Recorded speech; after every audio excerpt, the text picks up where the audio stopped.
Pada tahun 1987, seorang matematikawan tua Yunani memberikan sepasang liontin kepada cucunya.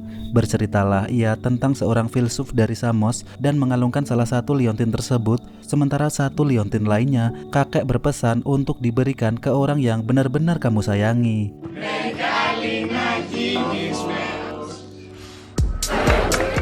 20 tahun kemudian, dua orang pasangan lagi nongkrong di sebuah hiburan malam. Ciwi-ciwi pun pergi ke kamar mandi, sementara laki-laki bernama Mantos ini curhat ke temennya kalau malam ini ia akan melamar Cleo.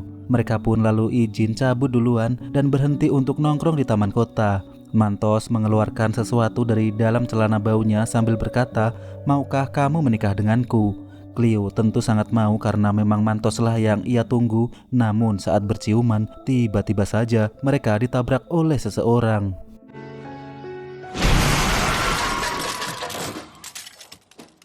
Tujuh tahun berlalu, seorang dosen kriminolog bernama Dimitris Lainis mengajarkan kepada murid-muridnya tentang kriminologi. Diketahui ia mengidap autis ringan, namun dengan bertambahnya usia, Lainis bisa menyembunyikan ciri-ciri autis ringannya itu agar terlihat normal di mata orang lain. Ya, walaupun resikonya mimik mukanya jadi agak kaku, namun rektor sangat terkesan dengan kinerjanya, begitupun para mahasiswa. Malam harinya di saat yang lain merayakan tahun baru, Lainis justru pergi untuk menemani ayahnya yang sudah 1 tahun koma di rumah sakit, dan seorang perawat bernama Sophia ini pun memberitahu kalau perlu apa-apa silahkan memanggilnya saja. Di malam yang sama, seorang hakim bernama Christina baru saja pulang ke apartemennya, namun karena liftnya rusak, ia pun terpaksa menaiki tangga dan tiba-tiba seseorang mendorongnya dari balik kegelapan.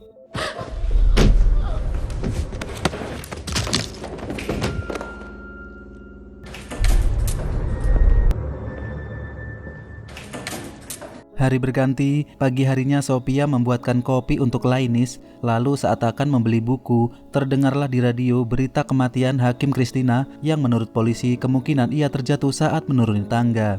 Sesampainya di rumah sakit, Sophia yang perhatian lagi-lagi membuatkan kopi, namun ekspresi Lainis selalu datar yang mungkin ia bingung harus memakai ekspresi seperti apa saat menghadapi wanita. Lainis malah bertanya apakah Tuhan itu ada, dan Sophia pun bingung, Loh, kenapa orang ini pagi-pagi udah ngajak debat tentang Tuhan? Malam harinya seorang dokter bernama Alexis dikejutkan dengan suara aneh-aneh di ruangannya. Setelah mencari kesana kesini, ia pun tak menemukan apa-apa. Lalu saat kembali ke meja kerjanya, kemudian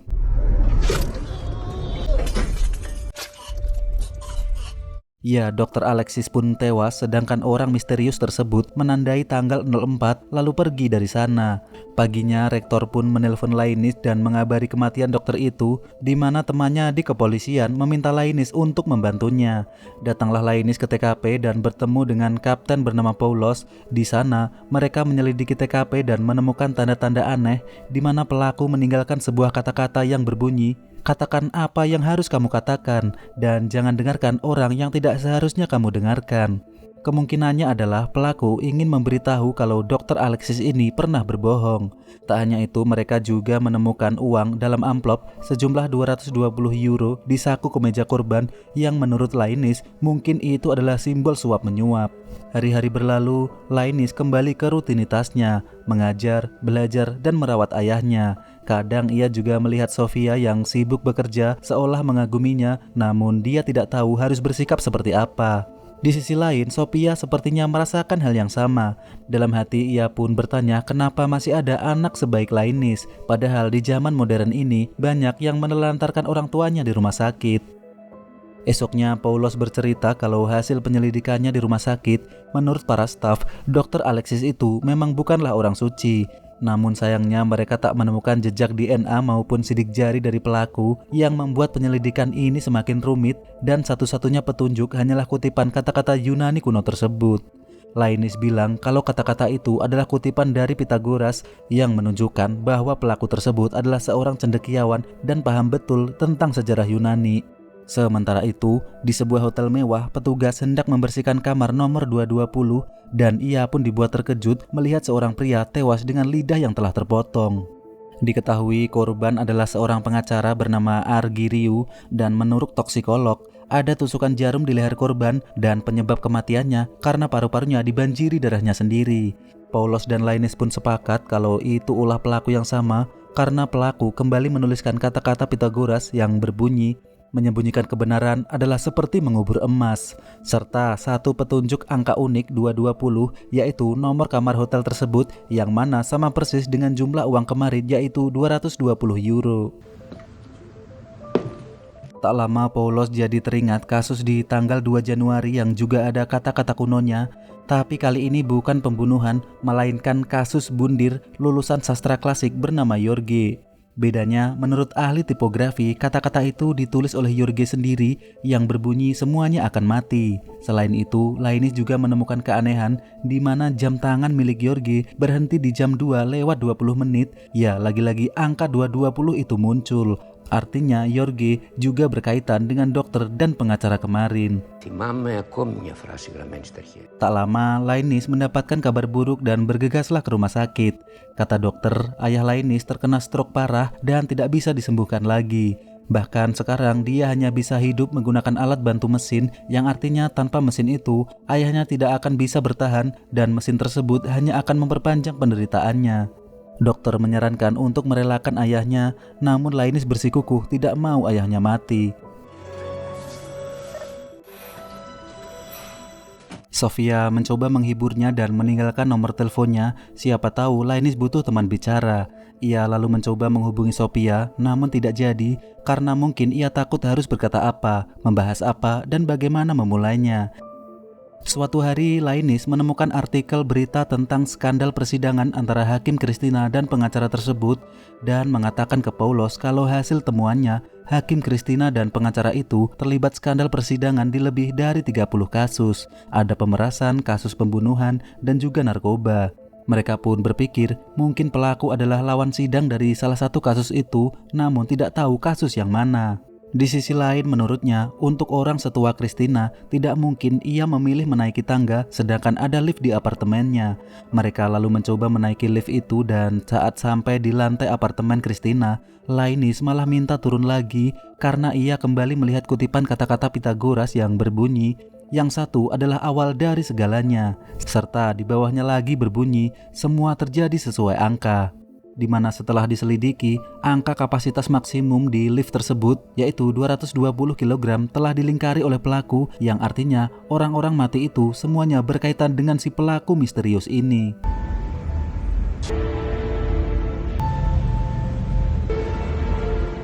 Dari kata-kata satu adalah awal dari segalanya, menurut Lainnis artinya Hakim Christina adalah korban pertama di mana ia memang tewas di tanggal 1 persis setelah perayaan tahun baru. Sedangkan kata-kata semua terjadi karena angka, artinya ada sesuatu yang misterius dari angka 220 yang selalu muncul di TKP para korban. Paulos tentu merasa bingung kenapa pelaku meninggalkan jejak-jejak itu, apakah dia ingin menantang polisi, namun menurut Lainnis, kemungkinan pelaku ingin kita menganggap pembunuhan yang dilakukannya sebagai kebenaran seperti arti dari kutipan Pythagoras itu. Intinya sekarang mereka harus mencari tahu apa maksud di balik angka 220 tersebut. Lainnis pun meminta Paulos untuk menggali masa lalu Yorge, si orang yang bundir itu, sementara dirinya akan mencari arti dari angka misterius ini. Lainnis kini telah menyerah dalam menafsirkan angka 220 itu. Rektor pun bercerita kalau ia punya teman matematikawan di Paris bernama Marcel Deschamps dan menyuruh Lainnis untuk menemuinya saja. Scene kemudian berpindah ke Profesor Marcel yang lagi ngajar, di mana ia mengatakan kalau semua ilmu menggunakan matematika untuk memecahkan masalah. Fisika, kedokteran, biologi, teknik, geologi, bahkan ekonomi, semuanya berdasarkan matematika. Lainnis akhirnya datang dengan muka kencengnya dan bilang kalau rektornya bernama Aristoteles menyuruhnya menemui Profesor Marcel. Marcel pun tersenyum teringat temannya tersebut dan titip salam untuk si perjaka tua itu. Lainnis to the point bertanya apa korelasi dari angka 220 dan kutipan-kutipan Pythagoras. Marcel sepertinya mengerti lalu menuliskan heteros ego yang artinya aku yang lain. Dia bilang dulu kaum Pythagoras mengembangkan banyak teori-teori pada angka dan salah satunya adalah 220 ini, yaitu teori bilangan bersahabat atau yang ia sebut heteros ego itu, di mana angka 220 bersahabat dengan angka 284. Kata Marcel, Pythagoras mendefinisikan seorang teman sebagai eteros ego atau aku yang lain. Jadi 220 adalah aku yang lain dari 284, begitu pula sebaliknya. Karena angka pembagi yang menghasilkan bilangan bulat jika dijumlahkan akan menghasilkan angka lainnya. Linus pun bingung, lalu Marcel pun mulai menjabarkannya. Jadi angka 284 ini jika dibagi 1 hasilnya sama dengan 284. 284 dibagi 2 hasilnya 142. 284 dibagi 3 tidak bisa karena hasilnya bukan bilangan bulat alias jadi bilangan pecahan atau desimal. Nah yang bisa 284 dibagi 4 hasilnya 71. Dibagi 71 hasilnya 4 dan dibagi 142 hasilnya 2. Sudah mentok sampai di situ. Nah, angka-angka pembagi ini kalau kita jumlahkan hasilnya adalah 220. Begitu pula sebaliknya, jika kita melakukan hal yang sama terhadap angka 220 ini, hasil penjumlahan pembaginya akan menghasilkan angka 284. Dan itulah yang dimaksud Pythagoras sebagai angka sahabat, yaitu pasangan 220 dan 284. Marcel menambahkan kalau setelah era Pythagoras masih banyak lagi angka sahabat yang ditemukan, misalnya 1184 dan 1210. Tant mieux. Di sisi lain, Paulos kini mendatangi ayah dari Jorge, si laki-laki yang gandir tadi, di mana kata si ayah anaknya memang depresi setelah kejadian kecelakaan 7 tahun yang lalu. Akhirnya mereka pun menemukan titik terang dan Paulos menceritakan ke Linus kalau 7 tahun lalu Jorge dan temannya Tony terlibat kecelakaan dengan Mantos dan Cleo, pasangan yang akan menikah di awal film tadi. Cerita pun flashback di kejadian waktu itu di mana kecelakaan tersebut membuat Cleo tewas di tempat dengan tangan kanan terpotong, sementara Mantos masih bernafas dengan luka menganga di sekujur wajahnya. Tak lama Tony dan Jorge turun dari mobil dan karena panik mereka pun pergi dan menyerahkan diri 3 hari kemudian. Dari catatan sidang, Tony adalah yang mengemudikan mobil itu dan dirinya mengklaim kalau sepeda motorlah yang menabraknya, di mana pengacara Argiriu yang lidahnya terpotong di hotel kemarin adalah yang menjadi pembela Tony. Tak hanya itu, Hakim Christina adalah hakim di persidangan tersebut, sementara Dr. Alexis adalah dokter yang membawa bukti medis dan ia menyatakan kalau Tony tidak sedang mabuk.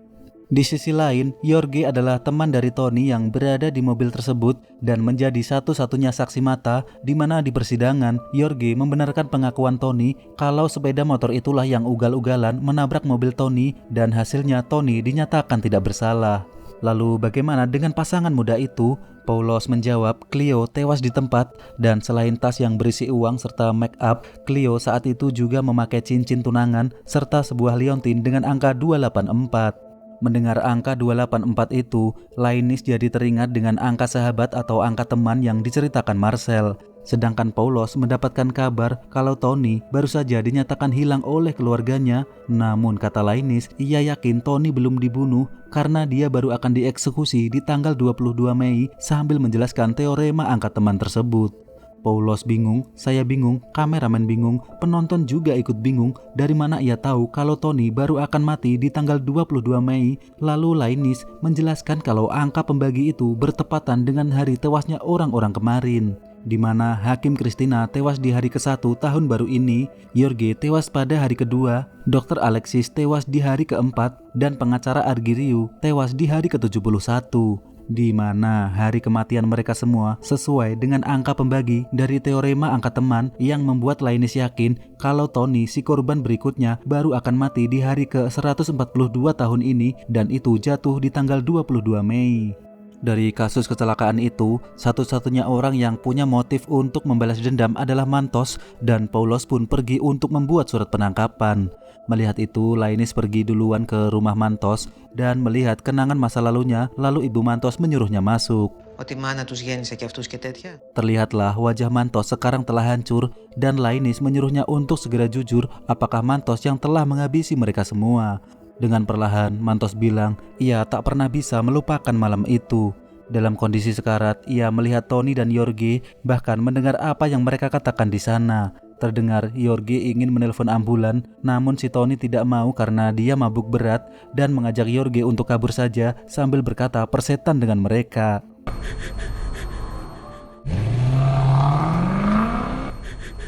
Mantos melanjutkan ceritanya kalau almarhum pacarnya dulu kuliah menjadi ahli anestesi alias ahli bius. Cleo punya banyak cita-cita tentang masa depan, tentang kita, tentang dunia kesehatan. Namun, mimpi itu hilang dalam semalam akibat bajingan pemabuk itu.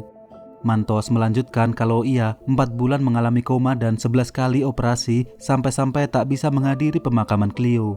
Tapi sekarang dia senang orang-orang yang telah merenggut hidupnya dan Cleo satu persatu telah mati.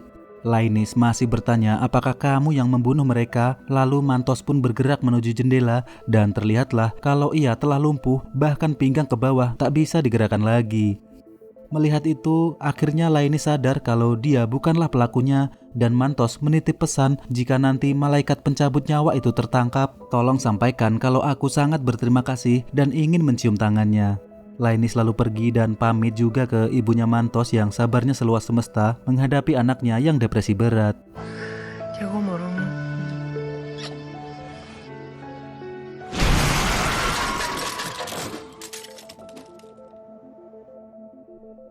Singkat cerita, benar saja di tanggal 22 Mei, Tony ditemukan telah terbunuh di sebuah gedung tua pedesaan. Pelaku sengaja membakar TKP agar asapnya diketahui pemadam kebakaran dan Lainis bilang setidaknya siklus balas dendam ini sudah berakhir. Sementara Paulos juga bilang kalau Mantos tidak mungkin menjadi pembunuhnya karena ia lumpuh tak bisa kemana-mana. Lalu diperlihatkanlah Tony yang tewas dengan jantung telah dicabut dan di sana juga tertulis kata-kata Pythagoras yang berbunyi, apa yang telah kulakukan yang seharusnya tidak kulakukan. Toksikologi kemudian melapor kalau pelakunya pasti seorang ahli anestesi. Dari kematian pengacara kemarin, ia menemukan zat kloroform dan pentonal, sedangkan untuk Tony ini, ia menemukan zat neuropleptik dan dikombinasikan dengan opioid yang jadinya seperti fentanyl. Zat-zat murah itu bisa menjadi sangat efektif untuk pembiusan sehingga korbannya tidak mampu bergerak bahkan tidak bisa muntah. Tak hanya itu, mereka juga menemukan plat nomor dengan angka 220 tertancap di dada Tony. Πρέπει να έχει πολύ καλή γνώση των αναισθητικών ουσιών. Στην περίπτωση του δικηγόρου χρησιμοποίησε χλωροφόρμ. Είχε σπουδάσει αναισθησιολόγος. Έκανε όνειρα για την καριέρα της. Setelah teka-teki kasus pembantaian matematika rumit itu masih buntu, Paulos berterima kasih kepada Lainis dan mereka akan saling mengabari jika masing-masing menemukan petunjuk yang baru dari sang pelaku.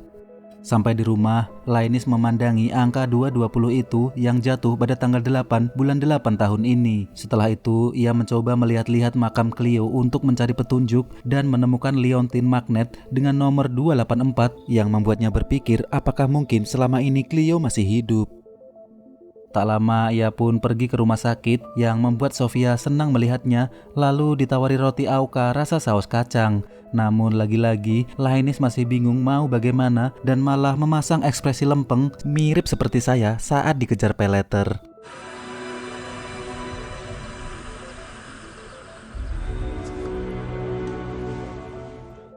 Waktu terus berlalu, di hari ke-220 tahun ini, Lainis sembunyi di kuburan menantikan Eteros Ego siapa sebenarnya yang dimaksud aku yang lain tersebut. Tak lama datanglah sesosok orang misterius membawa bunga ke makam Cleo dan menempelkan kalung nomor 220 miliknya untuk disatukan dengan milik Cleo.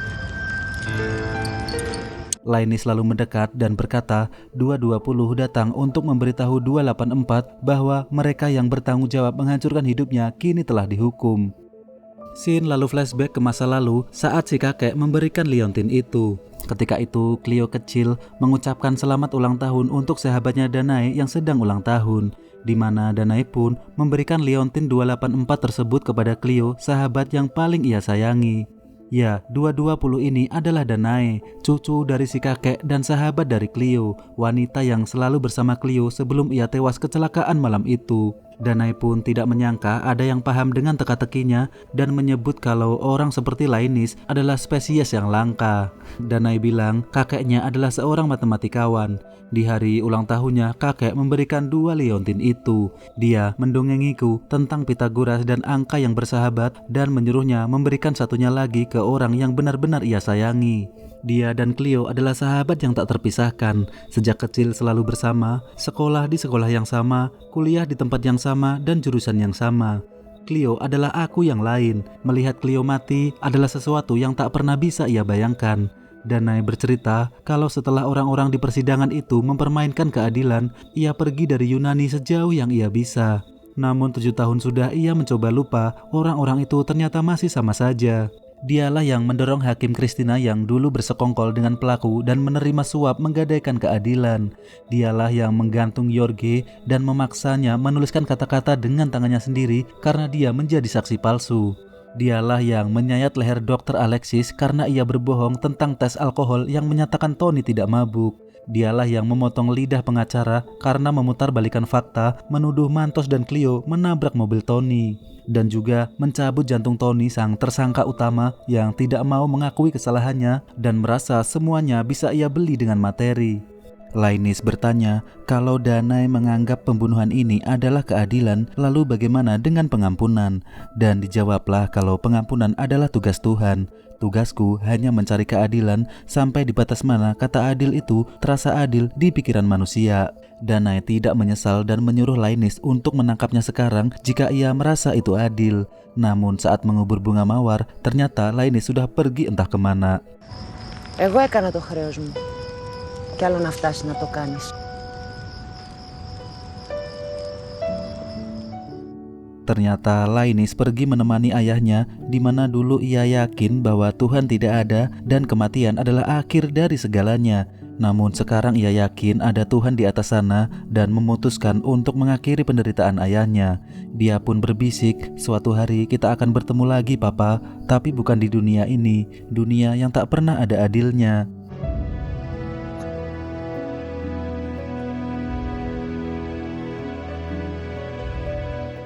Cerita pun diakhiri di mana dokter akhirnya mencabut alat bantu tersebut dan kini Lainis akan mencoba untuk jatuh cinta dengan Sofia, terus egonya.